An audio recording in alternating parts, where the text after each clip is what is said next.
you. I was waiting for the honourable member to give way. Thank you, Mr Deputy Speaker. And I too would like to thank the Right Honourable Member for North Norfolk for securing this important debate here, as well as the Backbench Business Committee for allowing us time in this main chamber today to look at this issue, and also pay tribute to campaigners who've done so much to raise this issue. As someone who's working closely with constituents who's been so gravely affected by the use of Primodos as a pregnancy test, I recognise the huge importance of airing these concerns on behalf of our constituents as widely as possible for all to hear. Now, there is so much work to do on Primodos, and I hopefully be bringing those concerns shortly to the Prime Minister. But as the chair of the All-Party Women in Parliament group and former member of the Women and Equality Select Committee, may I take my time on my feet today to note, along with colleagues, that many backbench business debates, Westminster Hall debates, all seem to be focused on women's health issues. Valparate, Primodos, vaginal mesh. So it really is great to see this issue being raised in the main chamber, and I just point that out for all people to see. So let's look at the issues here today. Yes, of course. I think just coming back to the point that I was making earlier, that we seem to see these themes. I wonder, rather than multiple separate inquiries, whether we should actually be looking at things like Primodos, like Valproate, because I think there are common learnings that need to come out of them. Absolutely agree with the Honourable Lady, and hopefully in my remarks I'll go on to pull this together. So it's really important that we raise the case of sodium valproate, which is still, as we heard, still in use. And absolutely all those issues need to be looked at. So the common factors we've heard in the debates and the issues is hidden, missing and lost documents. In some cases, this is the mark of the type of concern that continued delayed education and information is always the mark of these cases as well. As I say, this is something we've seen in Primodos and was raised again by the Right Honourable Member for North Norfolk today in this debate. So I pay tribute to Sky News for their exposés in this matter, Valparate, as well as Primodos, because this really matters to the families who are affected. Of course. Thank you so much. You raised a valid point that there is media coverage on this issue because it's being raised in the Chamber today, and I congratulate the members for bringing it forward.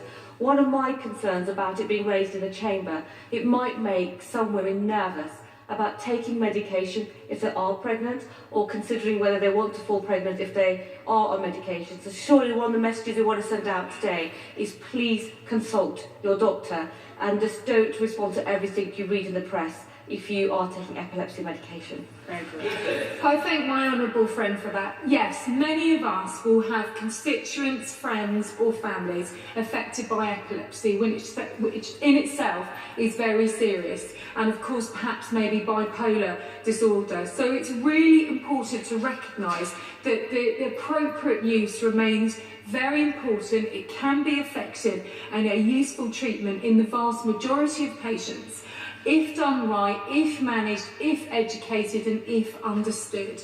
So the argument therefore should not be, I think, about ceasing the use overall, but instead perhaps finally telling the truth and appropriately looking at the use during pregnancy. And of course men use it too, so we need to be balanced in that and reflect all situations.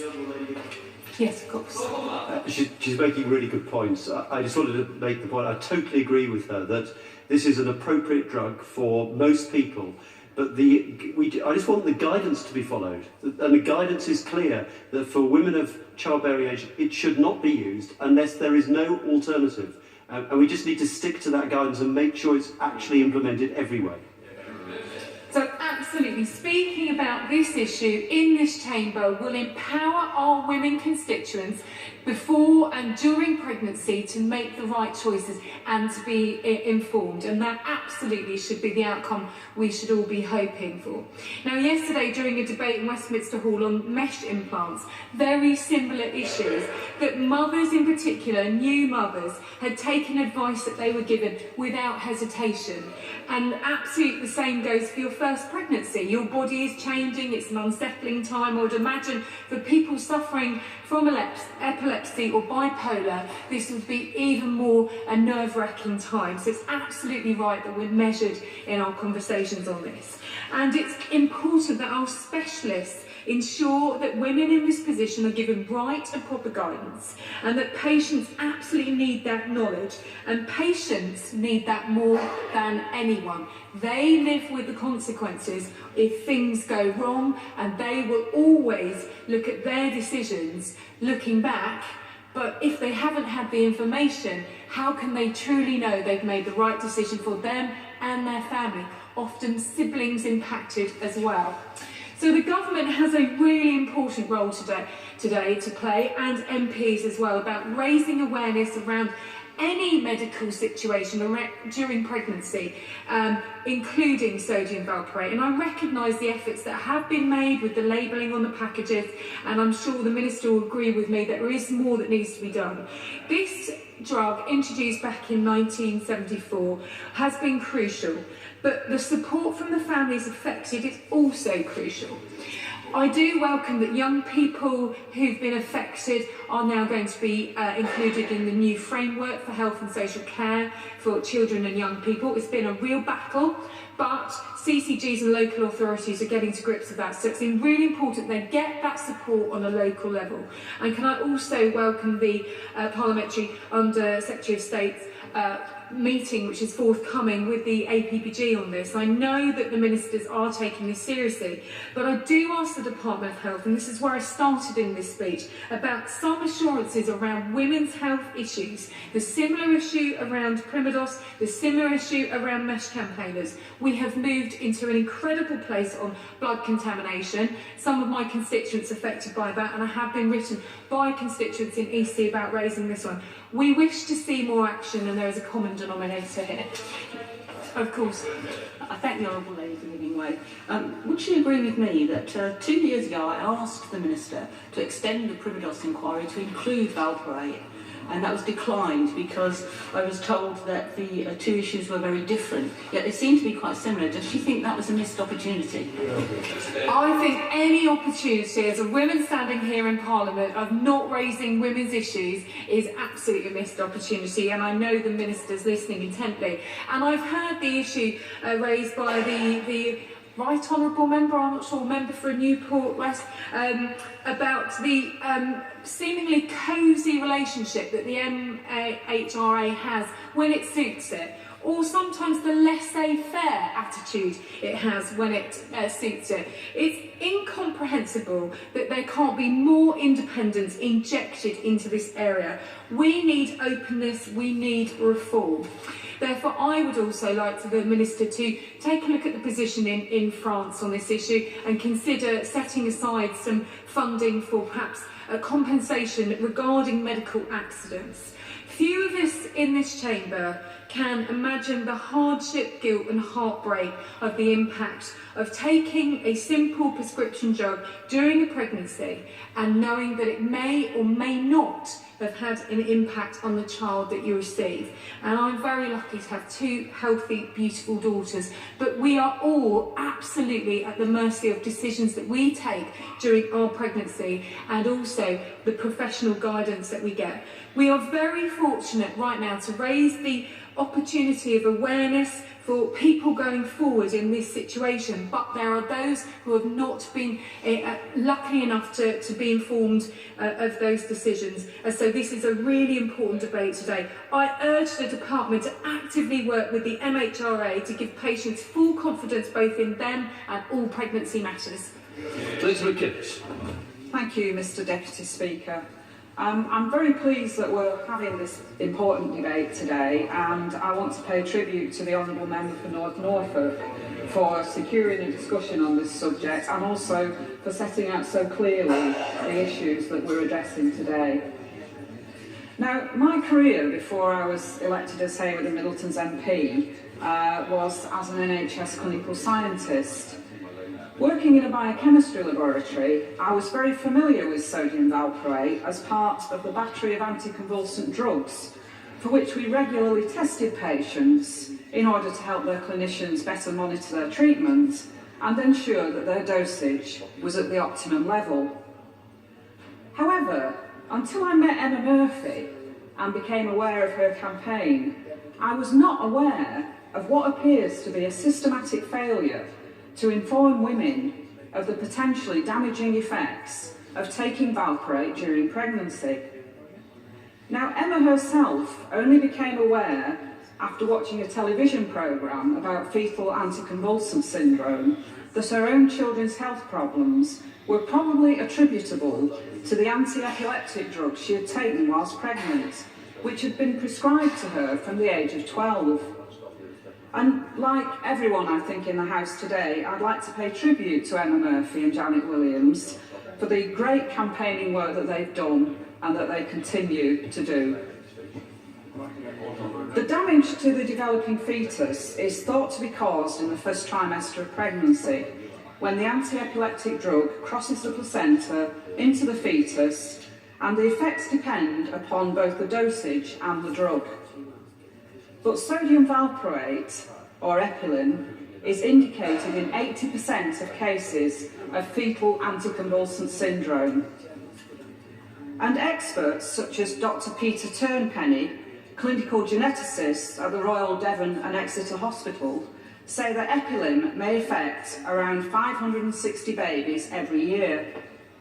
He goes on to say, and I quote, "About 10% of fetuses exposed to sodium valproate will have a major congenital malformation such as cleft palate. 12% are likely to be diagnosed with a neurodevelopmental disorder." Reports linking valproate to birth defects started to appear notably in 1981 with a paper by H. Now entitled "Sodium Valproate and its Metabolites." The British Medical Journal published an article in 1983 from the Royal Liverpool Hospital citing 2 cases suggesting a link between birth defects and valproate taken during pregnancy. The American Journal of Medical Genetics cited 7 cases in 1984 of children born with malformations to mothers taking valproate. The Journal of Pediatrics cited 26 cases in 1986. And the list goes on. And it would appear that the evidence was steadily building up with the publication of more and more cases linking valproate to birth defects. The Committee on the Safety of Medicines and the Medicines and Healthcare Regulatory Agency noted these reports, and I hope monitored valproate, particularly in pregnancy. Certainly I'll give way. Dr. Philippa. With all of these various scandals, the member for Newport West mentioned Vioxx, where trials have not shown a problem and it's the real world use that shows a problem. Does the Honourable Lady think that we need some kind of reform of the reporting system? We call it a yellow card. It is now that patients can fill it in themselves, but many of them don't realise that. And I just feel there's not enough flagging up that actually a patient is suspected of having a side effect. I thank the Honourable Lady very much for that intervention, and I think she's absolutely right. She's well aware of the yellow card system, I'm well aware of the yellow card system, we've both worked in the NHS, but how many people out there know that they can report side effects of drugs, or even if they've got a suspicion? And I think we really have a job to do to get that message out to the general public, and also we need to have people who are going to collate that information and act upon it. So thank you. Now, the definitive paper stating that there was a clear link between valproate taken in pregnancy and birth defects was published in 1995, entitled Fetal Valproate Syndrome, and it was written by geneticists at St Mary's Hospital, Manchester. So it's clear that the evidence has been building up for a long time. So why does it appear that women were not warned about the potential dangers of taking the drug in pregnancy? Certainly. Just a quote from that 1995 report. The study concluded The risk of fetal valproate syndrome when babies are exposed to valproate is significant. Significant. Yes, and I think that was probably the first paper to say this isn't just coincidence, this is actually a causal relationship, and for that reason it is seen as a definitive research paper. Now, many people have already mentioned the pharmaceutical company Sanofi, and they have stated that they have kept in line with scientific knowledge when reporting side effects to the fetus. But from as early as 1983, the Committee on Safety of Medicines and the MHRA reported on the problems caused by taking sodium valproate in pregnancy, but did not insist that Sanofi issued warnings in the form of a patient information leaflet. And even now, to this day, epilepsy charities report that women are not aware of the potential risks when taking the drug in pregnancy. And I know this survey has already been mentioned, but I don't think it does any harm to actually try to reinforce these findings. The survey showed that 18% of women taking sodium valproate were not aware of the risks during pregnancy, and 28% said that they have not been informed of any risks. And this is despite the MHRA producing the Valproate Toolkit, which is designed to help healthcare professionals talk to women with epilepsy about the risks of taking valproate during pregnancy. Certainly. Yeah. I'm very grateful she's making an incredibly valuable contribution. Would you agree with me that if it's clear through a period of time that the amount that it's being prescribed is significantly more than the guidance would suggest was appropriate, that it's not acceptable for the drug company, for the regulator and government simply to be passive and to allow that to continue? If we know it's being overprescribed, and it appears to be the case, why on earth wasn't action taken? I thank the Honourable Member for that intervention, and I think that's a very good point, and I think that's a point, if we do manage to establish an inquiry, I think that's an issue for the inquiry to look at about the overprescribing of this particular drug. I also want to mention other agencies. The European Medicines Agency have also recommended a strengthening of measures to reduce the risk of harm to babies born to mothers taking valproate. And information from the House of Commons Library outlines a situation in France, which has already been referred to, with an estimate that between 425 and 450 children were affected by birth defects attributable to valproate from 2006 to 2014. And the French Parliament this year voted to set aside €10 million for claims related to valproate, which the Health Minister, Marisol Touraine, described as a starting point. And she stated that compensation would ultimately be paid by those deemed responsible.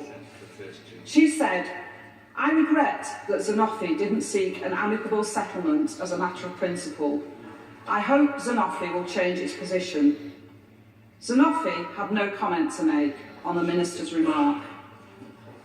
Additionally, a class action has been brought by the French Association for People Affected by Sodium Valproate against Sanofi. In the UK in 2004, a class action was brought by a group of families under the Consumer Protection Act 1987, which was expected to go to trial in 2011, but the litigation was discontinued prior to this after the Legal Services Commission withdrew funding. Now, it's disappointing that this government have said that there are no current plans to introduce a compensation fund similar to that in France, and I would urge the government to reconsider. I fully support the remedial steps outlined in the motion, including the call for an inquiry, and this government must bring forward a care plan and financial assistance for the victims of this national scandal. Thank you. Thank you, Mr. Deputy Speaker. Let me begin by congratulating my honourable friend, the member for Norfolk North, for securing this important debate on valproate and fetal anticonvulsant syndrome. it is an important debate and one I hope will compel change. I'd also like to join my colleagues in putting on record my thanks and admiration for the Facts Association founders Emma Murphy and Janet Williams, who are here today. Emma and Janet are an inspirational pair, turning their life-affecting experiences as victims or knowledge of victims of this syndrome towards justice on this issue and a demand for better knowledge of the risks sodium valproate poses our unborn children. I speak, Mr. Deputy Speaker, as someone who, for 10 years or so, took sodium valproate, not in utero but in childhood. At 7 years old, I was rushed to hospital with meningitis. Within a few hours, I was fighting for my life and in a coma for 2 days before responding to a spinal tap. I was one of the fortunate ones and survived without any of the known side effects, as deafness, blindness, amputation or death are routinely followed when suffering from meningitis. Instead, I was left with epilepsy for the 6 years that followed. I got pretty close to the NHS, its outpatients, its outpatient wards, the brilliant teams of nurses and doctors who worked together to get me better. I was prescribed sodium valproate and I took Epilin, which I dutifully took for at least 6 years. So I stand also to give voice to epilepsy sufferers in this country. Let me give you a sense of what it is like to endure a convulsion. There is a stillness at the control centre of your mind, but a violent movement of the body. An arm, the head, or legs. You are aware of it, but unable to prevent it or stop it. You can, I recall, steer it, though I would not know how that is so. I remember now, as a young boy, as with most siblings, enjoying bunking down in a bedroom with a fellow sibling, and in fact being able, in the very rare occasions I had convulsions, only ever between the hours of 4 and 6 a.m. in the morning, managing to wake my sister, for whom we had enjoyed a sleepover in one of our bedrooms. She alerted my parents, and I was really observed until this convulsion stops, because there is nothing you can do.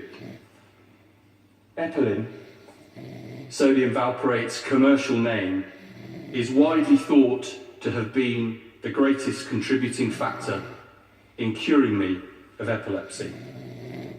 But for a simple twist of fate, my consumption of this drug may well have been at a different time.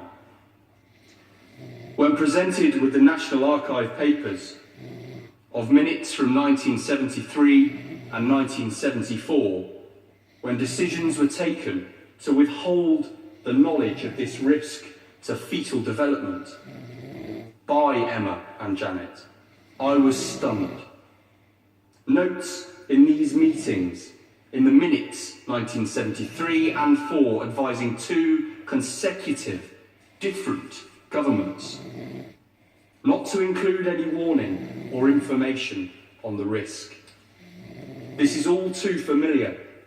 Another national cover-up, further scandal from those closed decades. The we know what's best for you approach taken by the few to the many, and has been said very often by men to women. The long wait for social justice and a burning injustice finally coming to light. A conspiring against the women for whom they were prescribing. So I do not rise to spread fear, but knowledge of sodium valproate. I stand here as record of its effectiveness, but I do not stand up without remembering the unborn children, the women and expectant parents for whom the risks are not widely enough known. So I welcome the warnings will feature on the outside of packaging and hope from here our medical leaders and the government will appreciate the issuing of guidance, but recognise that the issuing of guidance is not the same as ensuring knowledge. I wholly support practical steps, the distribution of the valproate toolkit to all clinicians, pharmacists and women prescribing the drug. But the government has a duty to respond with practical steps to address this problem, because our fight is as much with the cover-up as it is for the clear picture we need to send parents where mum is taking valproate. Let this be another moment where we draw caution for all those in positions of power, for whom they're about to make decisions that keep people in the dark, withhold information that's life-affecting, life-changing, or poses risk to life. Life will catch up with you. The good will out. It is the mark of an open and tolerant society that we are all here to steward, where freedom, equality of access to information is a guiding principle to life in it. And on health, not decisions made for us, but decisions taken with us. Nothing about us without us. A democratic voice at the table, an informed patient choice, not deals in the dark. We've a democratic deficit in decision making on health matters and services. And sadly to say, on evidence of last night, there's a democratic deficit from this government too. A government listening, they say. We've a government that refuses to hear, is what I think. So I urge the government to listen and hear us when we say, make amends for this national scandal. Look at compensation. Address the lack of knowledge. Apologise to the women and children who are now men and women themselves. And make clear our instruction from here that no content or information pertaining to health and medical prescriptions and the decisions for patients to make is ever withheld again. Thank you. Jim Shelby. Thank you, Mr Deputy Speaker. It's always a privilege to speak in these debates. I make a special consideration for the honourable gentleman from Bury North, who just gave a very personal but a very, I believe, a very powerful personal summary of his life, and we appreciate that. It has added to this debate greatly, and I think all of us who heard that debate and his contribution will greatly appreciate that. We want to say thank you. Also to the honourable member for North Norfolk, who set the scene so capably, so well, outlined the very systematically the case for the addressing the issue of valproate and fetal anticonvulsant syndrome. I also would pay credit to his summary at the end, which I'll speak about later, but and the 8 recommendations that he put forward, and if there were 8 recommendations to follow, those are the recommendations, and I think any of us in this House would adhere to that. And can I also thank all the other right honourable and honourable members who spoke, because their contributions were equally important and for this House and the interventions as well. I always think that the House speaks and probably shines better whenever we have issues where we can all have an input into, from a personal point of view, on behalf of our constituents, and this is one of these issues. There is no greater gift from God than that of an old baby. I had 2 wee granddaughters, and we adore them. We don't maybe spend as much time with them as perhaps we should have. Maybe we don't spend our time with our children, but with our granddaughters we try to. And they're both perfect. Certainly in my opinion they're perfect, even though they might have some tantrums. And being wee girls, maybe they have different tantrums, because I don't have boys, so I only reared boys, so I wouldn't have knowledge of both. But I watched my parliamentary aid, and I want to make this point. as she refused her normal 10 cups of coffee. And we live in coffee in my office, and probably maybe in everybody's office, I suspect. But she drank only caffeine-free beverage for 9 months during her pregnancies. And it was my first indication, I have to say, that she was expecting again whenever she wasn't taking coffee. But it told me something. Here was a girl who had 2 miscarriages, who had 1 baby and was expecting her second one, and she was going to take every step that she could to make sure that the baby was perfect. The reason why she didn't take the caffeine was she said that the baby's heartbeat would be a little fast. So mothers will do almost anything to ensure that they protect their little life when they know of its existence. That's what mothers want to do in this house, outside of this house. But unfortunately, this debate has illustrated very clearly that some of those mothers didn't know what was happening. And that's why I feel so strongly that there must be more research done for those mothers who have the long-term health problems and who do not know how the medication they must take to deal with this may affect their children. Every member who has spoken has illustrated that. And I just throw this into the equation because I'm aware of this as well. I think of those who have ulcerative colitis and Crohn's disease, amongst others, and who are on infusions such as infliximab, who have to come off these if they want to get pregnant. So there are things there that are told to some people, but did every person know that? I suspect they didn't, but I think they should. And I think it goes back to some of the interventions by the Honourable Member from the Scots National Party, who referred to the yellow card, and the Honourable Member who spoke to that as well. Those are incidents where people need to be aware of. More needs to be done to ease the mind of these families. And that's why I joined with my colleagues today to ask for more to be done in the case of this epilepsy medication in particular, but more long-term medications in general as well, because I think we have to look beyond this debate and encapsulate what other people are saying. Sodium valproate is an epileptic drug that is associated with greater risk in pregnancy than the AEDs. There are other valproate medicine, for example, the valproic acid and valproate sodium. The Medicines and the Healthcare Products Regulatory Agency report that whilst the general risk of a fetal abnormality is 2 to 3%, in women taking sodium valproate, the risk is around 10%. Did they know that? This debate, I think, Mr. Deputy Speaker, would illustrate that they know they didn't, but they should have, and we have to address the issue as it is now. The birth defects can be spina bifida, malformation of limbs, and facial and skull malformations. It also states that the use of sodium valproate in pregnancy can affect the child's development. And many members, and the powerful speech by the member for Bury North tells you exactly what it does in this house, as said by himself and by others.